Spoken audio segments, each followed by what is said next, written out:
Welcome to a not so special Locked On Lakers update. Andy Kamenetsky here because we cannot have nice things on the heels of the Lakers' massive win in Boston over the Celtics. The Lakers get bad news about Jarred Vanderbilt. That's next. You are Locked On Lakers,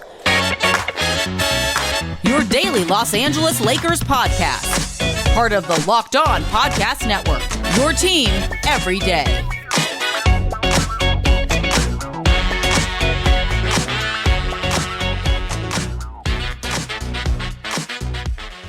And thanks for making Locked On Lakers your first listen wherever you get your podcast Monday through Friday, never behind a paywall. Locked On Lakers on YouTube is where you can hang out with an awesome community of nearly 23,000 Lakers fans that I am about to disappoint.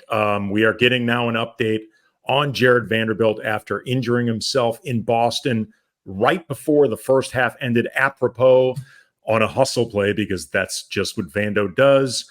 Per Woj and Dave McMenamin from ESPN, quote, Los Angeles Lakers forward Jarred Vanderbilt is expected to minimally miss 6 weeks with a right foot injury and could be out even longer pending further evaluations, sources told ESPN on Friday. Vanderbilt will undergo more extensive consultation in the coming days on his midfoot area to determine the full extent of the injury and whether a season-ending procedure could become necessary, sources said.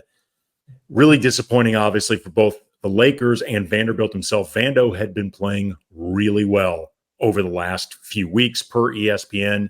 In the last 8 games, Vanderbilt averaged 10.5 points on 66% shooting, 5.4 rebounds, 2.3 steals. In the last 6 games, Vanderbilt averaged 11.3 points, the highest points per game average over a 6-game stretch in his 6-year career, according to ESPN stats and information. He even made 2 corner threes against Boston. The first half, Vando was terrific, and I thought really set a tone in that game, or if nothing else, helped set a tone in that game that the entire team carried out when it came to just hustle and energy and desire.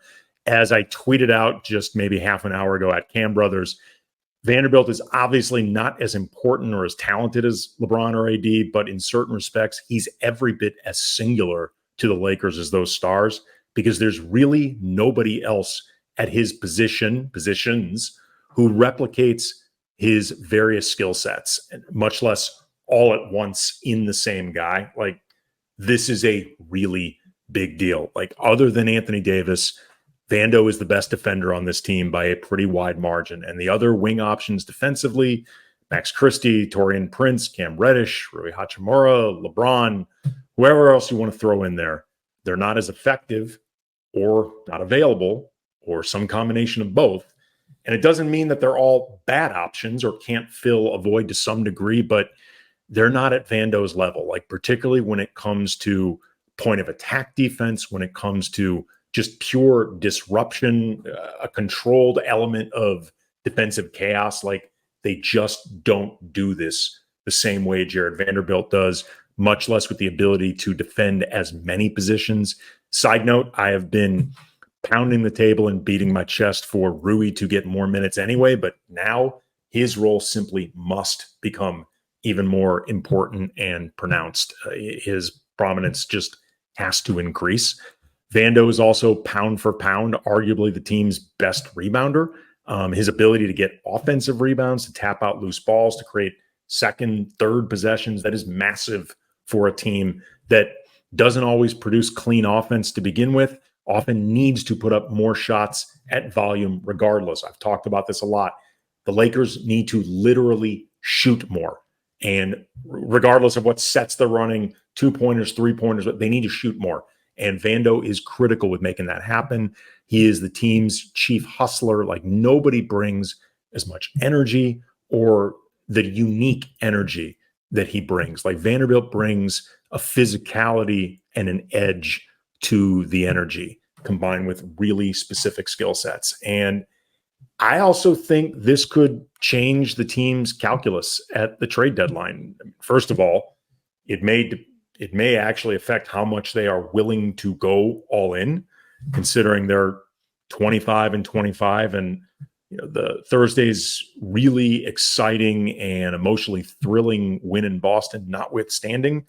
There's a lot of ground to make up, and the Lakers have not been able to get anything consistent going in a while. So how many chips will they be willing to push in the middle of the table, knowing that a player as important as Vanderbilt won't be available? And if you really want to be even cold about trying to think about this, Vando couldn't even be traded to help replace himself because of the timing of when he signed his extension.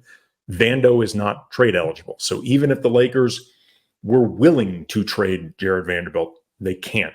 So he's off the table. But then also, too, I think it changes how they may prioritize things. Like, we've focused a lot on the Hawks and DeJounte Murray and the theoretical swap that's D'Lo to either the Hawks or most likely a third team, DeJounte Murray coming to the Lakers. Even if you consider that a theoretical upgrade over D'Lo, and I think that's an open question, certainly how incrementally better he is than D'Lo, I think is an open question. But regardless, DeJounte Murray does not address nearly the same glaring needs now. I would argue he wasn't even necessarily addressing a glaring need then, but certainly now. Like, I feel like guys like Alex Caruso, Dorian Finney-Smith, Royce O'Neal, anybody of that ilk, a true wing, or in the case of Caruso, somebody with a proven ability to guard up multiple positions with defensive chops. Like, I feel like that is actually going to make more of an impact than DeJounte Murray. I mean, maybe if you have side deals going on to bring in those type of guys that I just mentioned, you could still make a deal for Murray, particularly if you like him as a long-term play for the Lakers, because he is under a long-term contract, and it's a pretty, I think, cap-friendly one for a guy of Murray's talents. And if you believe that the point of attack defense and the defensive intensity that early in his career we saw in San Antonio would be reinvigorated because he'd be excited to be with the Lakers as opposed to the hell's going on in Atlanta, I still don't think Murray would now address the most glaring needs for this team. So there are a lot of questions now moving forward. There's going to be more definitive news coming out about Jarred Vanderbilt, if this is a season-ending injury or if he could be back for what we hope will be a playoff run, the play-in, any of that stuff. But long and the short of it, this is really bad news for the Lakers, and it really sucks for Vando, who I think has been playing his ass off since he returned. And whether the Lakers won or lost games, he's been consistently playing well. And I remember during the opening 20 games that he missed, I kept going on and on about his importance has been proven in his absence. And I think we're going to unfortunately be seeing more of that moving forward.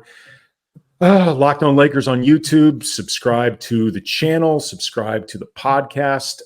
We will see everybody soon.